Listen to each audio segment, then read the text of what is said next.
Hello friends, என்னுடைய subscribers எல்லாருமே நல்லா இருக்கணும்னு நான் ஆண்டவர்கிட்ட வேண்டிக்கிறேன். இன்றைக்கு எங்களுக்கு மார்னிங் டிஃபன் என்னென்னா சிறுதானிய அடை.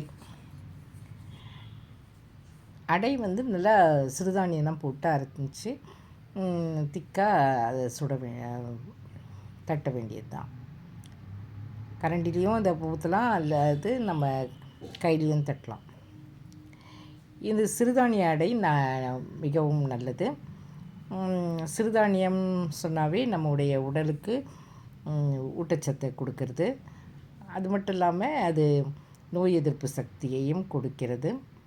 இதுக்கு தொட்டுக்க கோங்குரா சட்னி. கோங்குரா சட்னி எல்லாமே வீட்லேயே தான் செஞ்சது. எங்கள் முக்கால்வாசி எதுவுமே வெளியே வாங்க மாட்டோம்.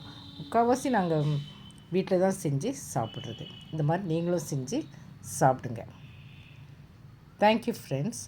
இந்த மாதிரி சிறுதானிய அடை உங்களுக்கு பிடிக்கும்னா நீங்கள் எனக்கு லைக் பண்ணிவிட்டு சப்ஸ்கிரைப் பண்ணுங்கள்.